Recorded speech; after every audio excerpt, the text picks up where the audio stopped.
नमस्कार, मैं हूं प्रदीप कुमार। आप देख रहे हैं पॉलिटिकल आइडिया। पॉलिटिकल आइडिया के आज के इस अंक में आप सभी दर्शकों का बहुत बहुत स्वागत है। मित्रों, राहुल गांधी इन दिनों केरल के दौरे पर हैं एक तरफ, दूसरी तरफ कुछ ही दिन पहले भारतीय जनता पार्टी की तरफ से अमित शाह, माना जाता है बीजेपी के चाणक्य हैं, केंद्र के गृह मंत्री हैं, ने केरल का दौरा किया।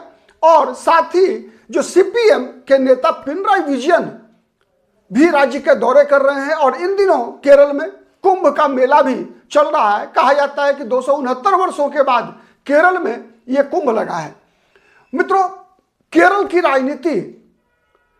की राजनीति की वर्तमान परिस्थिति को अगर देखें तो एक तरफ जहां कांग्रेस पार्टी के चुनाव जीतने की पूरी संभावना दिख रही है, और इसका प्रतीक कह सकते हैं आप, इसका संकेत मिला तब जब स्थानीय निकाय का जो चुनाव परिणाम निकल कर आया केरल में, जिसमें यूडीएफ की भारी विजय हुई। यूडीएफ मतलब यूनाइटेड डेमोक्रेटिक फ्रंट। केरल की राजनीति में दो फ्रंट हैं, एलडीएफ और यूडीएफ। भारतीय जनता पार्टी तीसरे मोर्चे के रूप में एक मजबूत उपस्थिति दर्ज कराने का लगातार प्रयास कर रही है। और भारतीय जनता पार्टी का प्रयास 2014 से नरेंद्र मोदी के प्रधानमंत्री के बनने के बाद लगातार इस दिशा में भारतीय जनता पार्टी को भी कुछ हद तक सफलता दिखती है। लेकिन मोटे तौर पे अगर देखेंगे तो केरल की राजनीति में लड़ाई आमने सामने की रही है। हाँ, एक बात तय है कि पिछले लोकसभा चुनाव में जिस प्रकार का परिणाम निकल कर आया, जिस प्रकार का vote share Bharatiya Janata party को मिला, वो एक संकेत है कि इस 2026 के विधानसभा चुनाव में अगर कांग्रेस पार्टी और सीपीएम मतलब एलडीएफ और यूडीएफ, एलडीएफ में सबसे बड़ी पार्टी है सीपीआईएम, जिस पार्टी के पिनराई विजयन मुख्यमंत्री हैं, वहीं यूडीएफ में सबसे बड़ी पार्टी है कांग्रेस पार्टी, और उसके साथ है इंडियन यूनियन मुस्लिम लीग। मित्रों, वर्तमान जो परिस्थिति है उसमें एक बात तो स्पष्ट दिख रही है दो कारणों से। एक तो पहला कारण मैंने जैसे बताया कि पहला कारण है कि अभी अभी संपन्न हुए स्थानीय निकाय के चुनाव का परिणाम जो निकल कर आया, जिसमें कांग्रेस पार्टी के नेतृत्व वाली जो यूडीएफ है उसको भारी बढ़त मिली। दूसरा संकेत यह है कि चूंकि केरल की राजनीति में एक परंपरा रही कि हर 5 साल पे सरकारें बदल जाती है। एक 5 साल का टर्म पूरा किया एलडीएफ, तो फिर यूडीएफ के आने का क्रम लगातार एक इतिहास रहा है केरल की राजनीति का। लेकिन यह इतिहास टूटा 2021 में। 2021 में वो क्रम टूटा जब पिनराई विजयन केरल के इतिहास के पहले मुख्यमंत्री बने, जिसने कि 5 साल का कार्यकाल पूरा करने के बाद जनादेश दूसरे कार्यकाल के लिए मिला। तो मित्रों, आप कहेंगे कि इस बार स्पष्ट संकेत है कांग्रेस पार्टी का चुनाव जीत जाने का, और इसलिए उस संकेत को और बल मिलता है चूंकि लोकसभा चुनाव जो अभी 2024 का लोकसभा चुनाव मित्रों संपन्न हुआ, उस लोकसभा चुनाव में कांग्रेस पार्टी को अकेले 45.21 मतलब 45.21%, 45.45.21% मत मिला कांग्रेस पार्टी को। और कांग्रेस पार्टी कुल 20 लोकसभा सीटें हैं, जिनमें 18 लोकसभा सीट पर कांग्रेस के नेतृत्व वाली यूनाइटेड डेमोक्रेटिक फ्रंट को जीत मिली। ठीक है, 18 सीटों पर 1 सीट मिली भारतीय जनता पार्टी को। केरल के राजनीति के इतिहास में पहली बार बीजेपी का कोई सांसद केरल से चुनकर लोकसभा में पहुंचा। सुरेश गोपी मलयालम फिल्मों के अभिनेता हैं, वर्तमान में केंद्र में मंत्री भी हैं। वहीं एलडीएफ को मात्र 1 सीट पर चुनाव में जीत मिली। तो ये तीनों संकेत 2024 के लोकसभा चुनाव का एक तरफा परिणाम, जो कि कांग्रेस के नेतृत्व वाली यूडीएफ के पक्ष में गया, अभी अभी संपन्न हुए स्थानीय निकाय चुनाव के परिणाम स्पष्ट संकेत है कांग्रेस पार्टी के पक्ष में गया। तीसरा हर 5 साल पे सरकार बदलने का क्रम, लेकिन वो अब तो 10 साल का एंटी इनकम्बेंसी है पी विजयन के खिलाफ। तो ये तीनों संकेत ऐसे हैं जब कांग्रेस पार्टी की सरकार वहां बनती हुई दिख रही है। लेकिन एक मामला ऐसा है जिस कारण से कांग्रेस का बना बनाया खेल बिगड़ सकता है मित्रों। वही हुआ था 2021 के विधानसभा चुनाव में भी, जिस कारण से केरल में एक इतिहास बना कि पिनराई विजयन 5 साल मुख्यमंत्री रहने के बाद दोबारा चुनाव जीतने में कामयाब हुए। वो क्रम टूटा 2021 में। वो संकेत इस बार भी दिख रहा है। अब इस संकेत का परिणाम, इसे कैसे हैंडल करेगी कांग्रेस पार्टी, कैसे हैंडल करेगी यूडीएफ, ये इस पर हमारी नजर बनी रहेगी। लेकिन एक संकेत और मैं बताऊं, इस बात का एहसास कांग्रेस पार्टी को भी है। कांग्रेस पार्टी को भी इस बात का एहसास है कि वहां इन तीनों संकेतों को ही अगर सच मान लिया कांग्रेस ने, तो कांग्रेस को फिर 2021 विधानसभा चुनाव वाले परिणाम दोहराया जा सकता है। मतलब फिर कांग्रेस सरकार बनाने से चूक जा सकती है। क्या है वो संकेत? क्या था वो 2021 के विधानसभा चुनाव में संकेत? वो संकेत था केरल के ईसाई मतदाताओं का कांग्रेस पार्टी से लगातार धीरे धीरे बढ़ती हुई दूरी है। और इसके भी 3 संकेत हैं। पहला संकेत आप देखिए, पहला संकेत आपको पता होगा, सोनिया गांधी स्वयं केरल कांग्रेस एक स्थानीय राजनीतिक दल है, क्षेत्रीय दल है। वो केरल कांग्रेस मानी जाती है पारंपरिक रूप से कि ईसाइयों की पार्टी है।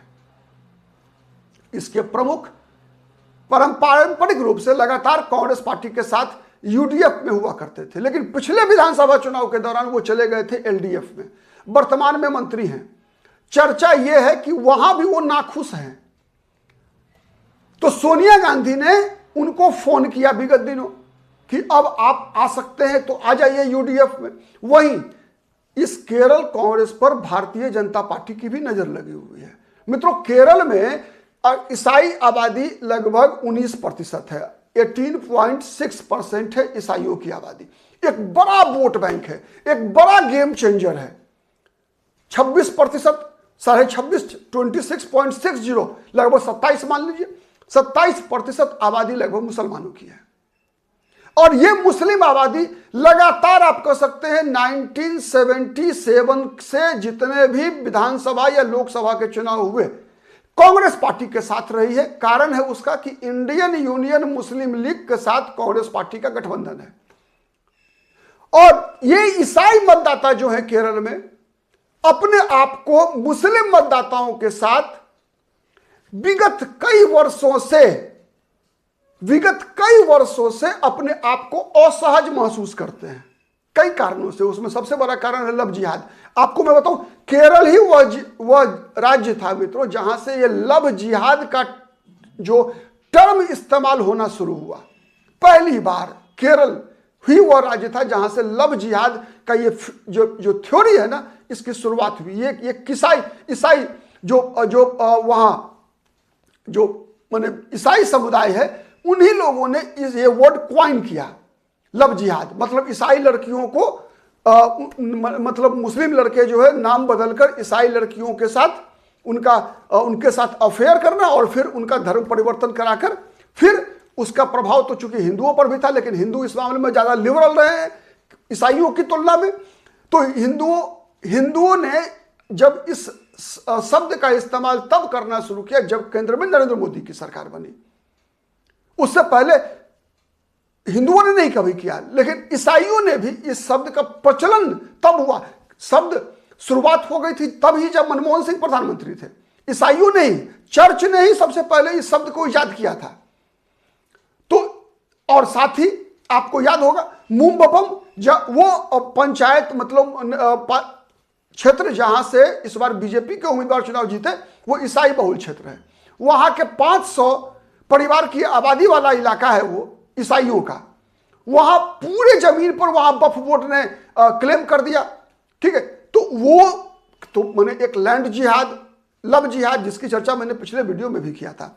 ठीक है, इस कारण से वहां ईसाई समुदाय जो है लगातार बीजेपी की तरफ झुकाव दिखा रहा है। एक दूसरा, जो बीजेपी की तरफ, जैसे जहां कई ऐसे, चूंकि बीजेपी अभी उतनी बड़ी पार्टी है नहीं केरल में, तो जहां कहीं भी बीजेपी कांग्रेस पार्टी या इंडियन यूनियन मुस्लिम लीग का मुकाबला करने की स्थिति में नहीं होती है, वहां वो एलडीएफ के साथ लगातार 2 चुनाव से जा रहे हैं, 2021 के विधानसभा चुनाव और 2024 के लोकसभा चुनाव में।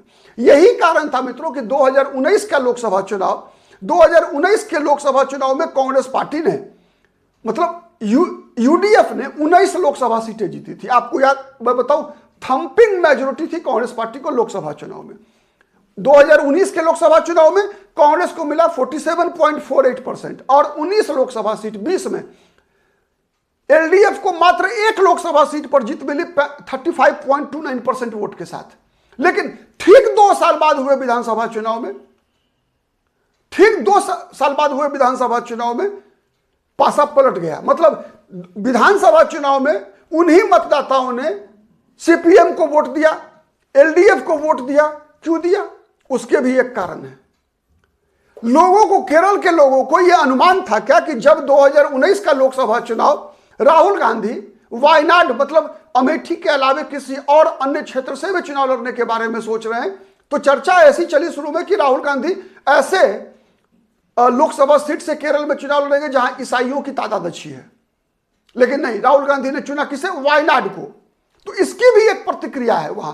एक तरफ जहां मुसलमान कांग्रेस से 100% जुड़े, तो उसके खिलाफ जो प्रतिक्रिया होती है, चूंकि कहावत है न्यूटन का 3rd लॉ, तो हर क्रिया की एक निश्चित प्रतिक्रिया होती है। तो इस कारण से ही 2019 के लोकसभा चुनाव में भारी विजय हासिल करने वाली कांग्रेस पार्टी 2021 के विधानसभा चुनाव में, 19 के लोकसभा चुनाव में मैंने 20 में 95% सीट, आप अनुमान लगाइए, 20 में 19 कांग्रेस वाली यूडीएफ, और विधानसभा चुनाव में कांग्रेस सरकार नहीं बना पाती है। वैसे ही 2024 के लोकसभा चुनाव में 18 सीटों पर यूडीएफ को जीत मिली है।